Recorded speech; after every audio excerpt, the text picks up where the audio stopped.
Hello what's up, क्या हाल चाल मेरी जान। और एक बार फिर से आप लोगों का वोल्टेज विजन क्लासेस में ढेर सारा स्वागत है। तो आज फिर आपके सामने उपस्थित है उसी एनर्जी के साथ, क्योंकि अभी देखो इस समय खेत वाला काम चल रहा है, तो हम लोग ठहरे यार किसान के घर का, तो थोड़ा बहुत करना ही पड़ जाता है ना। तो इसी में बिजी थे, तो अब सारे काम हो चुके हैं फिनिश। फिर मैं आप लोगों के सामने आप लोगों के लिए फिर से खड़ा हो चुका हूं। और आज वाला जो क्लास है वो इंटरफेरेंस होगा, क्योंकि इसके पीछे कैपेसिटर हम लोग पढ़ के आ चुके हैं। ठीक है बाबू।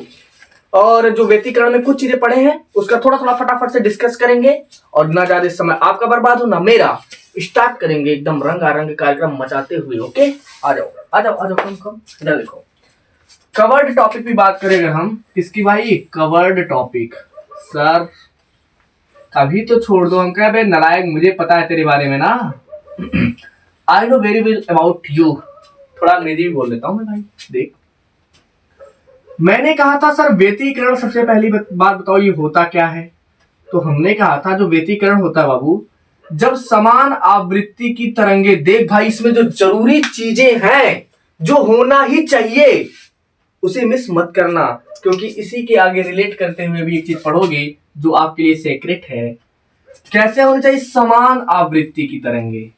समान आवृत्ति, जब समान आवृत्ति वाली बाबू दो तरंगे एक ही दिशा में संचरित होती हैं, उनका संचरण कैसे होना चाहिए भाई? सेम डायरेक्शन में होना चाहिए। हेलो, कैसे? सेम डायरेक्शन में उनका संचरण होना चाहिए। तो जब एक ही दिशा में संचरित होती है तो उनका अध्यारोपण होता है। अध्यारोपण का मतलब होता है मिलना। सीधा सा सिंपल सा तरीका। जब दो समान आवृत्ति की तरंगे एक ही दिशा में संचरित होती हैं तो उनके अध्यारोपण से एक नई तरंग का निर्माण होता है, जिसका आयाम या तो अत्यधिक हो जाएगा या तो कम हो जाएगा। अगर उनकी तीव्रता अर्थात उनका आयाम अगर बढ़ जाता है तो उसे कहते हैं संपोषी व्यतिकरण, और अगर आयाम कम हो जाता है तो उसे कहते हैं विनाशी व्यतिकरण, जैसा कि हम लोग डिस्कस कर चुके हैं। ठीक है। और जिन लोगों ने नहीं देखा है वो क्लास बाबू, मैं उसका लिंक डिस्क्रिप्शन में डलवा दूंगा, प्लीज जाना देख लेना, क्योंकि बहुत इंपॉर्टेंट है। ठीक है। तो सर एक बात बताइए, आपने दो चीजों का नाम लिया है। हमने कहा जी हाँ, एक का नाम लिया है संपोषी व्यतिकरण, संपोषी, और दूसरा वाला है विनाशी। विनाशी व्यतिकरण, संपोषी और विनाशी। कंस्ट्रक्टिव एंड डिस्ट्रक्टिव किसे कहते हैं? कंस्ट्रक्टिव इंटरफेरेंस होता है, और एक होता है डिस्ट्रक्टिव इंटरफेरेंस। सर अंतर क्या है? इसमें जो है आयाम कह लो या तीव्रता कह लो, ये कैसा हो जाता है? ये बेटा इंक्रीज हो जाता है। और यहां पे आयाम या जो तीव्रता है मेरे शेरों, वो क्या होता है मेरे भाई? वो सर डिक्रीज हो जाता है। यहां पे इंक्रीज होता है, यहां पे इंक्रीज होता है, यहां पे डिक्रीज होता है। समान कला में भी होनी चाहिए। एक चीज देखो मिस हो रहा था हम लोगों से बाबू, क्या आवृत्ति कैसी होनी चाहिए इनकी? समान आवृत्ति की दो तरंगे होनी चाहिए, सेम डायरेक्शन में जाना चाहिए, और जो इनका कलांतर है, कलांतर फेज डिफरेंस, वो भी डिफाइंड होना चाहिए, निश्चित होना चाहिए, परिवर्तित नहीं होना चाहिए, समय के साथ बदलना नहीं चाहिए, यानी कि टाइम इनवेरिएंट होना चाहिए, टाइम वेरिएंट नहीं होना चाहिए, टाइम इनवेरिएंट। ठीक है। देख भाई, इंग्लिश थोड़ा संभाल लेना तुम लोग, बाकी मेरे कहने का मतलब जो है उसे समझो। टाइम इनवेरिएंट मतलब समय के साथ ना बदले। हो मेरे यार बदलना जाना मौसम की तरह, समय के साथ ना बदले। तो क्या कहता है? दुनिया बदलती है, मौसम बदलते हैं, लेकिन मेरे दिल को बदल नहीं पाओगे। हो गया? इतनी चीजें समझ में आई? जी सर, अगर इतनी चीजें समझ में आ गई तो समझो, ये तो हमने थियोरेटिकली समझ लिया। ये हमने थियोरेटिकली ये समझा कि बाबू मान लेते हैं दो तरंगे हैं, एक ये है एक ये है, दोनों देखो सेम पॉइंट से स्टार्ट होती हैं, ये गई, सेम कला से स्टार्ट हुई, ये गई। ठीक है। अब बाबू समझो, जितनी आवृत्ति इसकी है उतनी आवृत्ति इसकी है। अब ये प्लस वाला इस प्लस वाले के, देखो ये मिलना, इन दोनों का मिलना क्या कहलाता है? अध्यारोपण कहलाता है। क्या कहलाता है? अध्यारोपण। जैसे ही इनका अध्यारोपण हुआ, जैसे इनका रोपा हुआ, जैसे इनकी बरछक्की हुई, ठीक है, तो ये प्लस इस प्लस के साथ मिल करके एक ढेर सारा प्लस बना लिए। मतलब तुम भी कलेसी, तुम्हारी वाली भी कलेसी, दो कलेसी मिल गए, कलेश बढ़ गया। ठीक है क्या बात कर दिए सर, बिल्कुल दिल की बात छीन लिए एकदम। बाकी कलेसी किसकी वाली है वो जाने, और किसका वाला है वो जाने। तो बाबू ये प्लस का वैल्यू जो है देखो यहां तक बढ़ गया ना, तो ये जो ऊंचाई होती है इसे आयाम कहते हैं। तो यानी कि कहीं ना कहीं आयाम बढ़ गया, एम्पलीट्यूड का वैल्यू बढ़ गया, और आयाम बढ़ गया तो मतलब तीव्रता बढ़ गई। सीधी सी बात है, सिंपल सी बात है। तो यहाँ पे आयाम क्या हुआ है? बढ़ा है। तीव्रता क्या हुई है? बढ़ी। अगर तीव्रता बढ़ी हुई है तो कौन सा व्यतिकरण है? संपोषी व्यतिकरण है। चलो नेक्स्ट देख लेते हैं दूसरा एग्जांपल। दूसरा एग्जांपल देखते हैं मेरे शेरों। ये देखो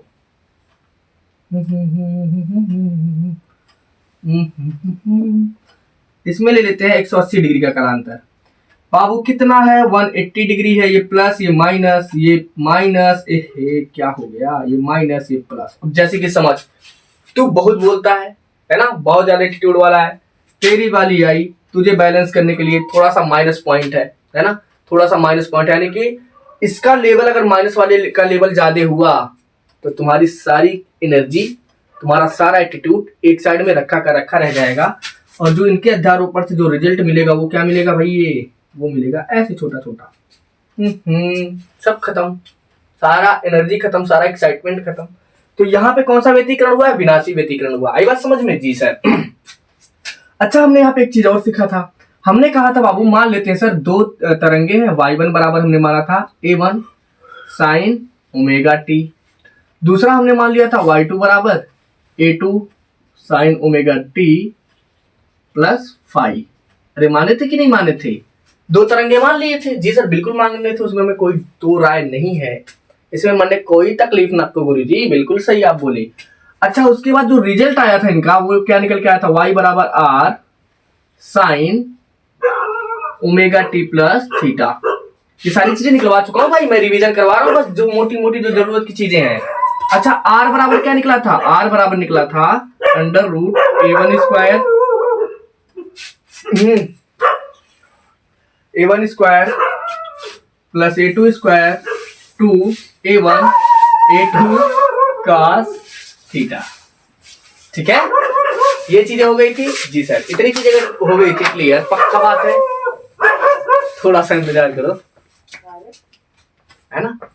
चलो बाबू, तो r बराबर क्या निकला था? Under root a1 square a2 square two a1 a2 cos five. अच्छा, अगर मैं कहूं एक बात बताना मुझे, ये a1 a2 है क्या? सर बता दो जरा फटाक से ना, अरे बोल दो ना, a1 क्या है और a2 क्या है?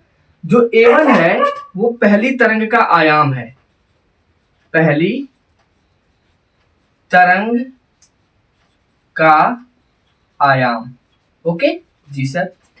अगर मैं कहूं a2 क्या है? ये दूसरी तरंग का आयाम है, दूसरी तरंग का आयाम है।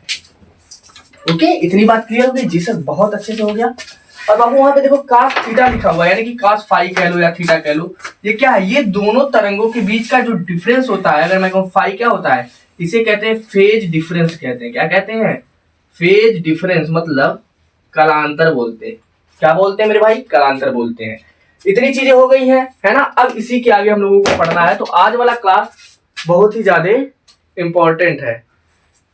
आज वाला क्लास किसका? आज वाला क्लास बहुत ही ज्यादा इंपॉर्टेंट है। Okay, let's start, let's start.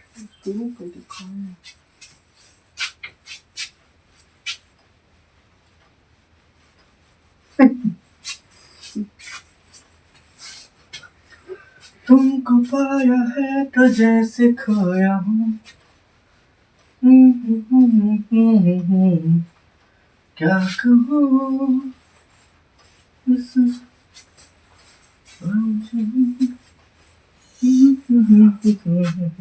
चलो शुरू करते हैं, ठीक है।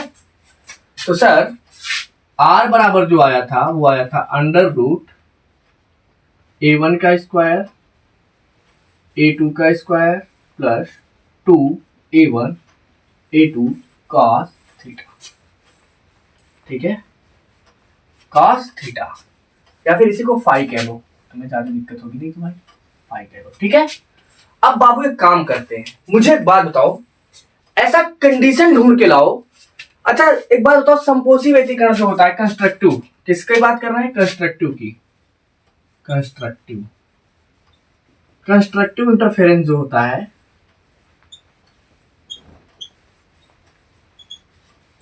मतलब इसकी हिंदी क्या हो जाएगी मेरे भाई? संपोषी व्यतिकरण। सबसे पहले इसी को देख लेते हैं, संपोषी व्यतिकरण।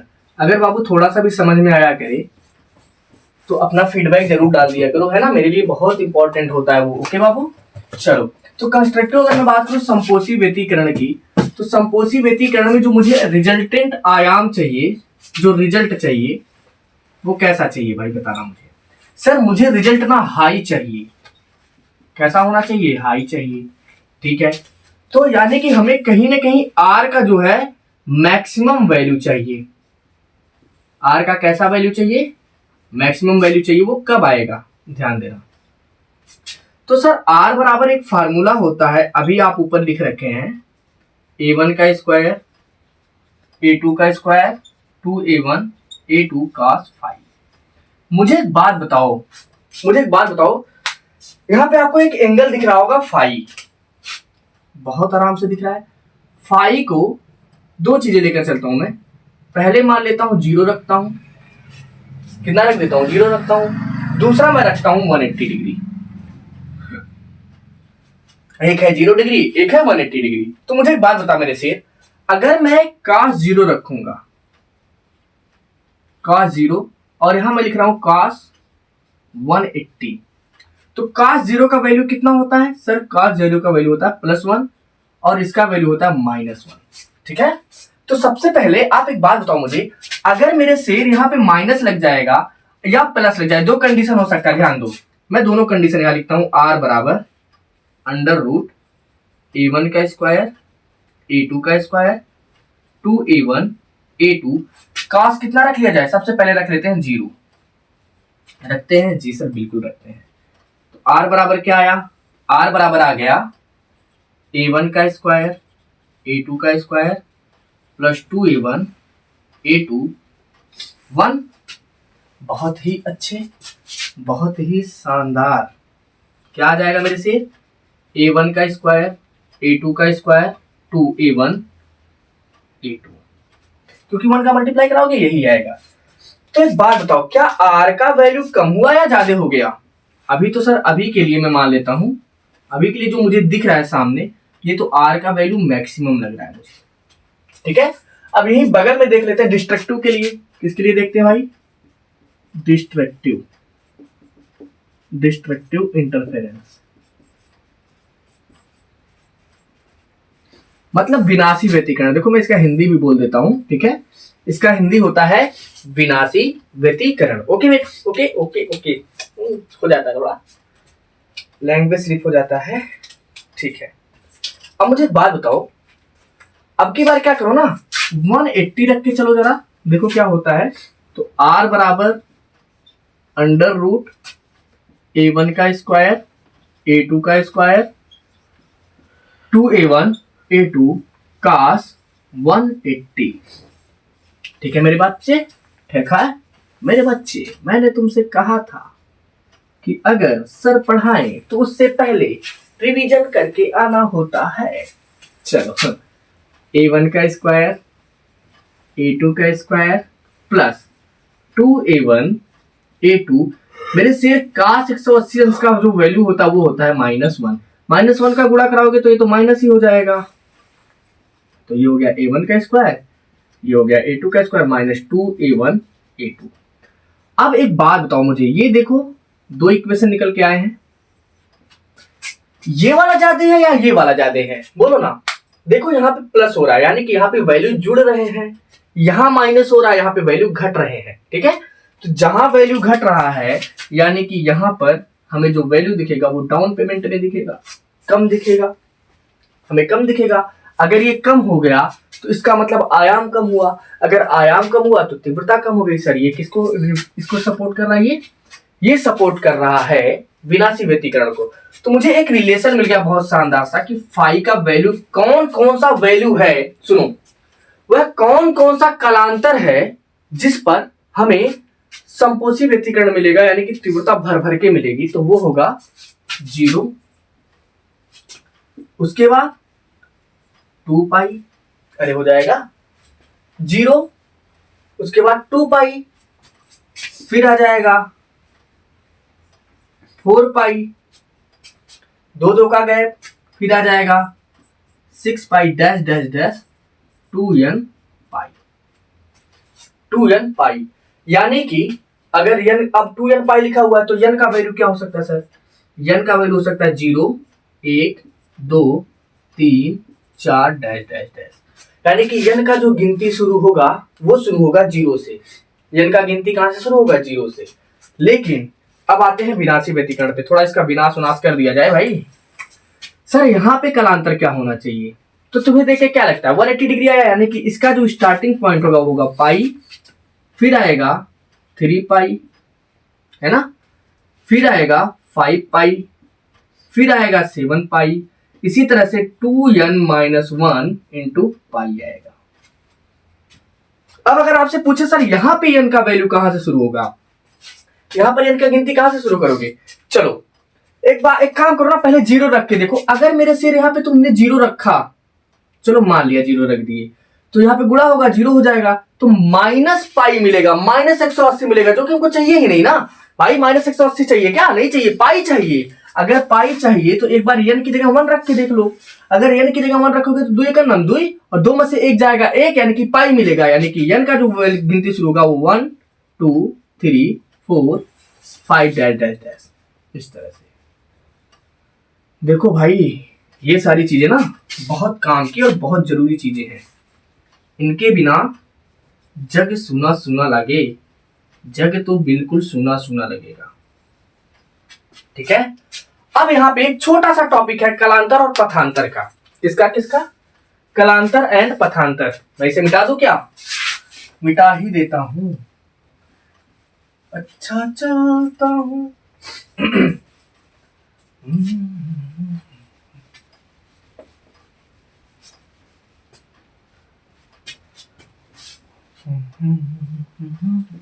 अभी मैं ना लास्ट में समरी बनवा दूंगा इस पूरे जो भी पढ़े हम लोग, है ना, एक समराइज कर देंगे फटाक से एक पेज में।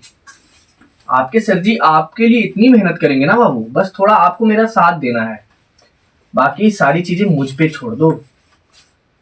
आई will take care of you and your topics, okay. चलो अब एक बात बताओ मुझे सर, यहाँ पे एक रिलेशन हमें देखना है कलांतर का, और एक वर्ड आया यहाँ पे पथांतर। तो कलांतर तो मैं आपको समझा चुका हूं, कलांतर होता क्या है, इसे किससे रिप्रेजेंट करते हो? इसे सर फाई से रिप्रेजेंट करते हैं। लेकिन पथांतर क्या होता है? क्या करो ना, किसी शब्द का सर्जरी कर दो। यहां पे आपको एक वर्ड दिखा होगा पथ, और क्या दिखा सर? अंतर। अब कुछ मेरे प्यारे से बच्चे कुछ मान भाव ऐसे होंगे, मैं बता रहा हूं क्या करेंगे। चलो मैं मान लेता हूं एक लड़का ए है, एक लड़का बी है, वो फलाने जगह से चलना स्टार्ट करता है, दोनों फलाने जगह से चलना स्टार्ट करते हैं। ये चलता जाता है ऐसे, एक चलता जाता है ऐसे। अब कोई तुमसे पूछ ले, मान लो ये,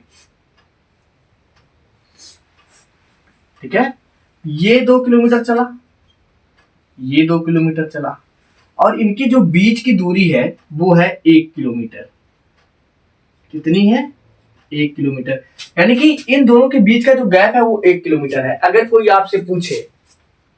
आपसे पूछे बताओ इनका पथांतर कितना होगा, कितना होगा? 1 किलोमीटर।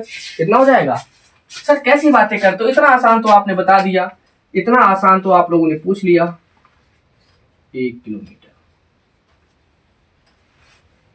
गई भैंस पानी में, गई भैंस पानी में। सत्यानाश हो, सब गड़बड़ कर दिया तुमने। बेटा कभी भी डिफरेंस ये वाला नहीं लिया जाता है, डिफरेंस ये वाला लिया जाता है। देखो ये भी 2 किलोमीटर चला, ये भी 2 किलोमीटर चला, यानी कि यहाँ पे पथ का अंतर आया 0, शून्य बटा सन्नाटा, कोई अंतर नहीं है। तो और बाबू पथांतर को जो रिप्रेजेंट करेंगे वो हम रिप्रेजेंट करेंगे डेल्टा एक्स से। तो सर इनके बीच में संबंध क्या होता है? देखो इसे रट लो, इसे याद कर लो। फाई बराबर 2 पाई/λ इंटू डेल्टा एक्स। समझे दया? समझे या नहीं समझे? समझ गए सर? समझ गए। चलो अब यहां पे एक तरफ लिख लो संपोषी वाला हिसाब किताब, एक तरफ संपोषी और एक तरफ विनाशी। क्यों करवा रहे हो सर ये सब, क्यों करवा रहे हो मुझे बताओ, मुझे समझ में नहीं आ रहा है। तो बेटा यहाँ पे फाई बराबर क्या होता है? 2n पाई होता है। यहां होता है फाई बराबर 2n-1 इंटू पाई होता है। बिल्कुल यही होता है सर, कोई दिक्कत नहीं है यहाँ तक। बहुत बढ़िया। तो बस अप्लाई करना स्टार्ट कर दो, अप्लाई करना स्टार्ट करो। कैसे करोगे? फाई बराबर सर होता है 2 पाई/λ इंटू डेल्टा एक्स। हो जाएगा। फाई की जगह जरा वैल्यू रखना, कितना आएगा? फाई की जगह वैल्यू रखोगे 2n पाई, आ जाएगा। यहां पे क्या है? 2 पाई/λ इंटू डेल्टा एक्स, यही होगा। तो ये बताओ 2 पाई से 2 पाई खत्म, डेल्टा एक्स बराबर क्या आ जाएगा? n λ आएगा। बहुत इंपॉर्टेंट रिलेशन है, बहुत इंपॉर्टेंट रिलेशन निकल के आया आपके सामने। यहां पे भी रख लो, क्या रखोगे? यहां रखोगे 2n-1 इंटू पाई। यहां पे क्या है? 2 पाई/λ है, बिल्कुल। और क्या है भाई? बूढ़े डेल्टा एक्स है। तो पाई से पाई तो खत्म हो जाएगा, लेकिन डेल्टा एक्स बराबर जो यहां निकल के आएगा वो आएगा 2n-1 इंटू λ/2। याद रखो इसे, कीप इन योर माइंड, है ना। बहुत ही ज्यादा इंपॉर्टेंट डाटा है ये सारी डाटा बहुत ज्यादा इंपॉर्टेंट है, ठीक है। अगर ये सारी चीजें समझ में आ गई हो तो आज का एक और महत्वपूर्ण टॉपिक है जिसे मैं डिस्कस करने जा रहा हूं आप लोगों के सामने।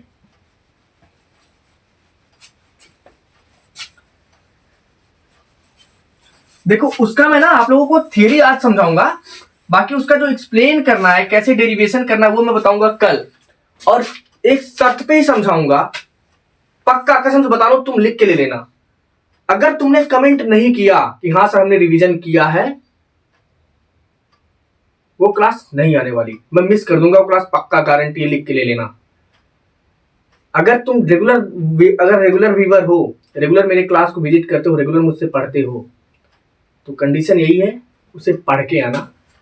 आज वाला क्लास जो मैं पढ़ा रहा हूं और इसके जस्ट पीछे वाला इसी से रिलेटेड क्लास अगर नहीं देख के आओगे तो तुम समझो तुम्हारा ये जो पूरा तरंग वाला क्लास है ना, सीधे का सीधा स्किप करूंगा मैं।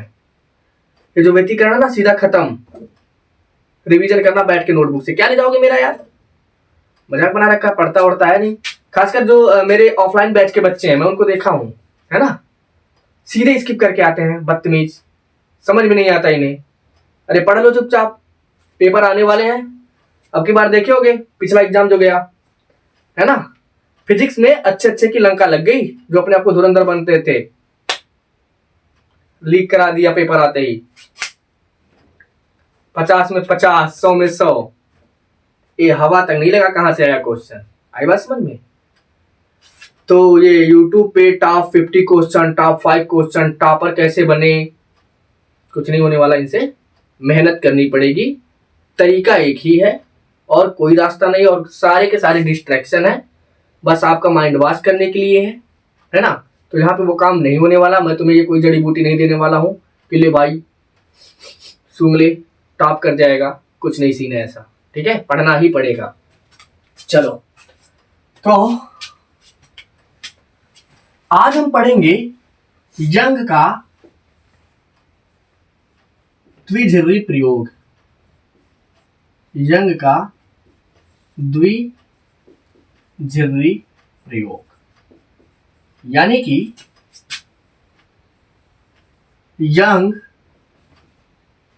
Young's double slit experiment.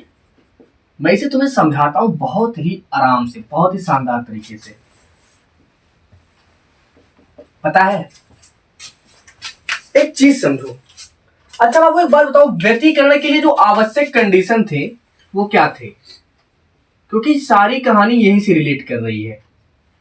जब तक इसके कंडीशन को नहीं जानोगे तुम्हें यंग भैया समझ में ही नहीं आएंगे, नक को बिल्कुल पल्ले ही ना पड़े तो है ना, पल्ले ही ना पड़े तो भाई इसका कंडीशन क्या है? इसका कंडीशन काउच है रे, काउ है। इसका कंडीशन क्या है? इसका कंडीशन है सबसे बड़ा वाला, तरंगे तो पहली बात 2 होनी चाहिए, 2 से अधिक हो जाए चलेंगी, कम से कम तो 2 तरंगे होनी चाहिए, कम से कम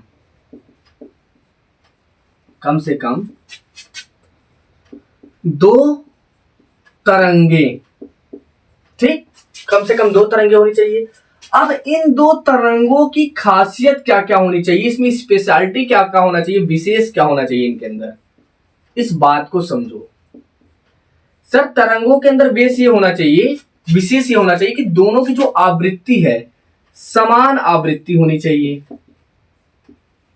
समझना बात को। अभी देखो तुम्हें मैं बताऊंगा कि इनकी जरूरत काहे को पड़ गई भाई, इन्होंने क्यों एक्सपेरिमेंट किया, बता रहा हूं क्यों किया। दूसरा विशेष पॉइंट इसी में ये था कि इनका कलांतर जो है समय के साथ नहीं बदलना चाहिए, मतलब अनचेंज होना चाहिए, अनचेंज होना चाहिए। ठीक है, बहुत अच्छे, बहुत ही बढ़िया।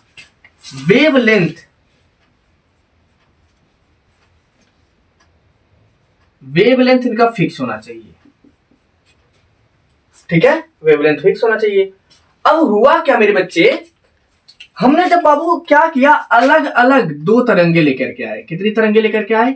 मान लो ये पहली तरंग है और ये हमने दूसरी तरंग लेके आई, और दोनों के स्रोत जो है, तरंग स्रोत, भाई समझना, तरंग कहां से उत्पन्न होगा? स्रोत से उत्पन्न होगा। जैसे समझो अगर किसी बाल्टी में पानी भरा हुआ है या किसी तालाब में पानी भरा हुआ है, जब तक उसमें कंकड़ नहीं मारोगे तब तक उसमें तरंग उत्पन्न होगी नहीं ना। जैसे ये लाइट जल रहा है, जब तक हम स्विच नहीं ऑन करेंगे, जब तक करंट नहीं फ्लो होगा तब तक जलेगा नहीं जलेगा। यानी कि इसे ग्रो करने के लिए सोर्स क्या है? सर इसके लिए सोर्स तो करंट है। ऐसे ही तरंग को चलने के लिए सोर्स क्या होगा? सोर्स होगा विक्षोभ। किसी भी मीडियम में जब हम थोड़ा डिस्टरबेंस करेंगे तो तरंग उत्पन्न होगी। तो हमने, मेरी बात को ध्यान से सुनना, जब हम ये तरंगे 2 अलग अलग स्रोत से उत्पन्न कर रहे थे, मान लेते हैं इसका सोर्स है नदी, या फिर ऐसे समझ लो तालाब, और इस तरंग का जो सोर्स है, ऐसे समझने के लिए समझना, इस तरंग का जो सोर्स है वो है बाल्टी। चलो ठीक है, यानी कि बाल्टी कहने का मतलब बाल्टी नहीं भाई, बाल्टी में जो पानी भरा हुआ है वो है। हमने क्या किया 5 ग्राम का एक पत्थर लेकर के आए हम लोग, और यहां भी 5 ग्राम का एक पत्थर लेकर के आए, और धड़ाम से इस बाल्टी में गिराए, और यहां पे धड़ाम से इस बाल्टी में गिराए, इस तालाब में गिराए। तो तरंगे यहां भी उत्पन्न हुई और तरंगे यहां भी उत्पन्न हुई, दोनों जगह तरंगे उत्पन्न हुई। लेकिन पता है, एक बहुत खतरनाक, एक बहुत ही जानदार, एक बहुत ही शानदार हमको एक अंतर देखने के लिए मिल गया। अंतर वो मिला कि इसकी जो आवृत्ति थी और इसकी जो आवृत्ति थी, इसे बाबू न्यू कहते हैं। यहां पे ये है न्यू लिखा हुआ है, तुम्हें समझना है, यफ से समझ लो, कोई दिक्कत नहीं होने वाली। तो जो इसकी आवृत्ति थी, इसकी जो आवृत्ति थी, दोनों आवृत्तियां अलग अलग थी। कैसी थी? अलग थी, ये भी अलग थी। तो एक बात बताओ यार, जब आवृत्ति अलग अलग है तो ये तो कहता है समान आवृत्ति पे काम चलेगा, इसका मतलब ये पूरा का पूरा कॉन्सेप्ट हमारा हो जाएगा फेल, टाटा बाय बाय, काम ही नहीं करेगा। इसने कहा अच्छा तो हम क्यों, हम सर जी हम एक ही माध्यम यूज करते हैं ना, हम तालाब में नहीं जाएंगे, हम बाल्टी में ही दो पत्थर गिराएंगे, हम नदी में ही दो पत्थर गिराएंगे, हम तालाब में ही दो पत्थर गिराएंगे, क्या कर ले भाई।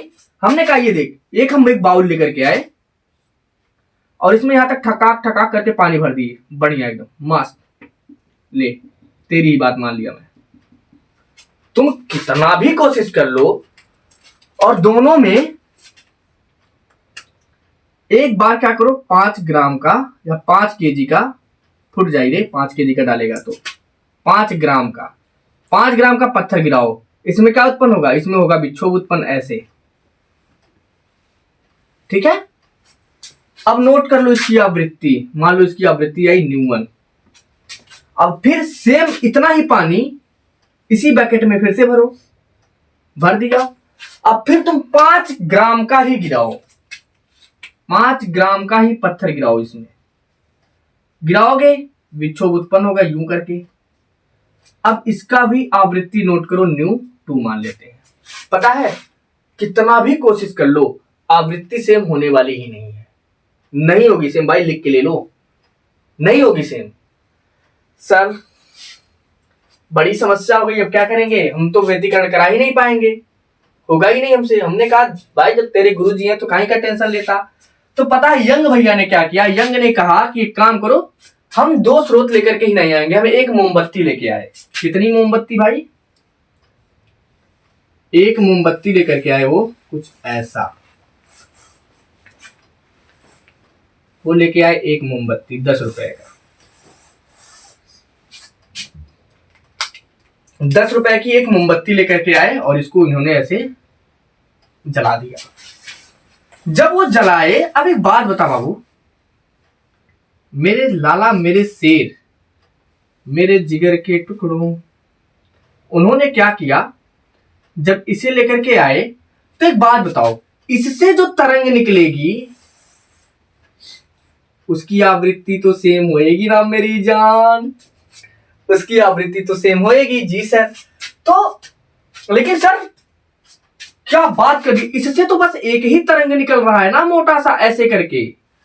हमने कहा हाँ, तरंग तो एक ही निकल रहा है क्योंकि स्रोत एक है भाई। 2 तरंगे, 2 तरंग स्रोत की चाहिए, 2 तरंग स्रोत से निकलने वाली 2 तरंगे चाहिए, एक ही तरंग स्रोत से निकलने वाली नहीं चाहिए। तब सर अब क्या करें, तो यहां पे देखो क्या लिखा हो, यंग डबल स्लिट एक्सपेरिमेंट, यानी कि डबल स्लिट, 2 झिल्री, 2 छेद कर दिया। उन्होंने क्या किया, इसके सामने एक ऐसे प्लेट लेकर के आए और इसमें इन्होंने समान कला का 2 छेद कर दिया, यानी कि जितने mm का छेद ये था, मान लो 2 mm है, तो इन्होंने यहां भी 2 mm का ही छेद कर दिया। अब हुआ ना कमाल, क्योंकि स्रोत तो एक ही है। अब इसी स्रोत में से क्या हुआ, कुछ तरंगे आई और यहां से ऐसे ऐसे करके गई और यहां से कुछ तरंगे निकली, वो यहां से एक एक करके गई। ले भाई, अब समझे। अब बाबू ये हमने क्या पढ़ा था कि तरंगिकाएं जो होती है, तरंगिका में उपस्थित सभी कण अपने आप में एक नए स्रोत का कार्य करते हैं, एक नए तरंग स्रोत का कार्य करते हैं। पहले पढ़ चुके हम लोग, डिस्कस भी कर चुके हैं। जिन लोगों ने नहीं देखा इसीलिए कह रहा हूं, इसके आगे वाले डेरिवेशन तुम्हें तभी समझ में आएगा जब पिछला क्लास देख के आओगे। ठीक है, तो अभी के लिए मैं समझा दे रहा हूं बाबू।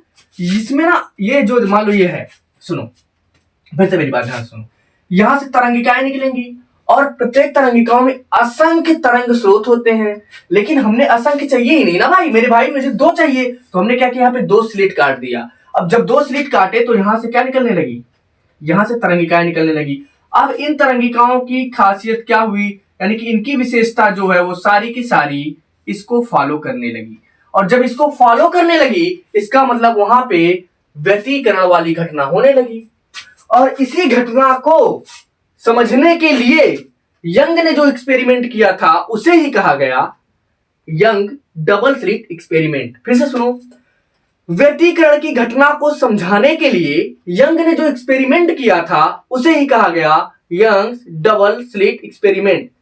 तो यंग ने क्यों किया भाई, यंग ने इसलिए किया कि किसी महानुभाव ने आए, कोई महानुभाव आए, कौन, हाइगेंस आए। हाइगेंस ने आकर के कह दिया था कि 2 समान आवृत्ति की तरंगे जब एक ही दिशा में संचरित होती है तो उनका अध्यारोपण होता है, विनाशी व्यतिकरण बनता है और सपोषी व्यतिकरण बनता है।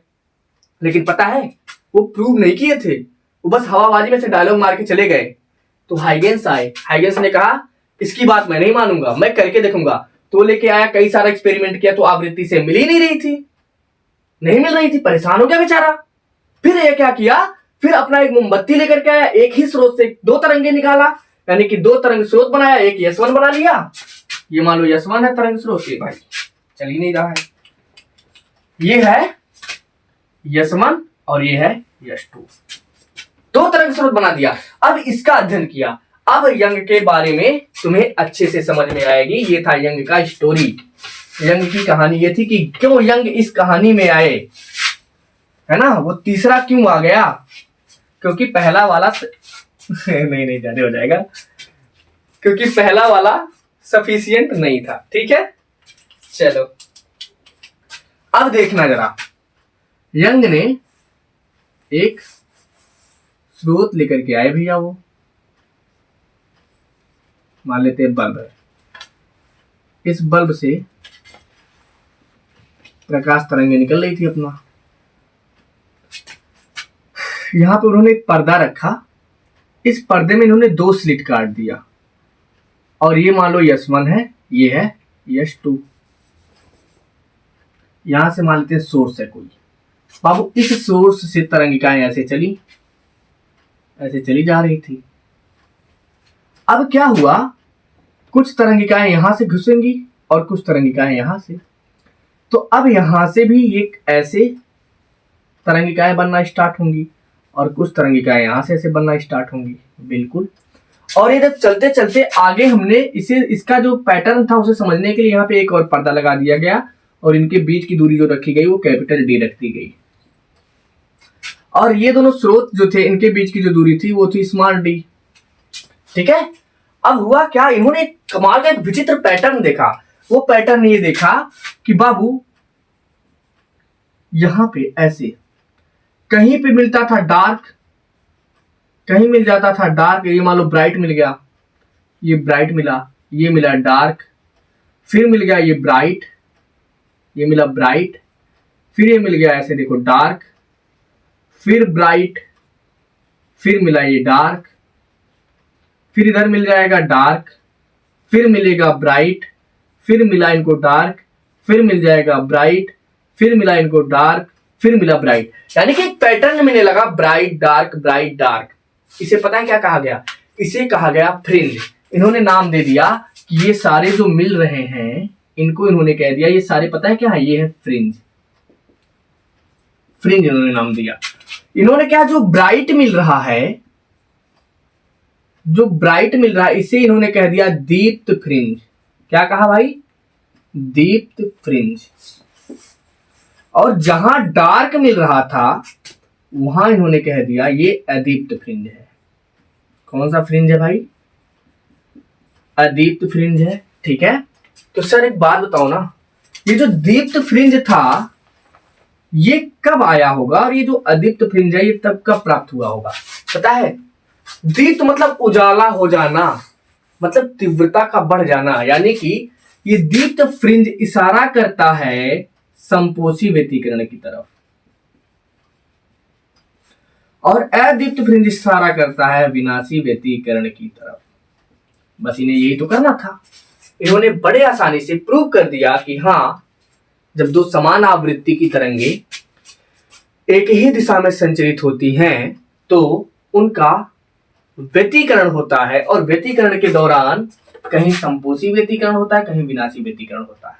ठीक है, अब संपोषी व्यतिकरण और विनाशी व्यतिकरण की क्या स्थितियां होंगी, कितनी दूरी पर, ये जो सेंटर लाइन है इसके ये वाली लाइन, इसे कहते हैं सेंटर लाइन, सेंटर लाइन।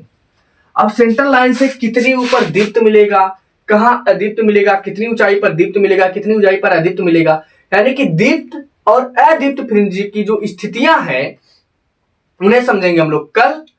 लेकिन प्लीज आप लोग यहां पे प्रॉमिस करके जाओ, एक प्यारा सा, प्लीज ना भाई, प्लीज प्रॉमिस करके जाओ कि आप लोग रिवीजन करके आओगे। ठीक है, अगर सच में रिवीजन करके आने वाले हो तो प्लीज क्लास देखने के बाद क्लास के लास्ट में एक डन का comment, yes sir I will do, हाँ सर मैं करके आऊंगा, एक बढ़िया एक एनर्जी के साथ एक कमेंट जरूर डालना, ठीक है। और बाकी तुम्हें मैं सब्सक्राइब करने या शेयर करने के लिए बिल्कुल नहीं कहने वाला, मत करना, तुम्हारी मर्जी, ठीक है। लेकिन तुम्हारे लिए जो जरूरी है ये जरूर करना मेरे भाई, ठीक है। तो आज के लिए रखते हैं ये इतना ही, बाकी मिलते हैं कल। तब तक के लिए आप लोग अपना ख्याल रखो और ठंडी में थोड़ा बहुत एक्सरसाइज करते रहो ताकि बॉडी में एक आपका एनर्जी मेंटेन बना रहे, ठीक है। और बाकी हाँ मैं जानता हूँ लीचड़ हो तुम लोग, रजाई से निकलने का मन नहीं करेगा, तो ज्यादा बातें नहीं करते हुए मिलते हैं कल। तब तक के लिए tata bye bye, take care, स्वस्थ रहो, मस्त रहो।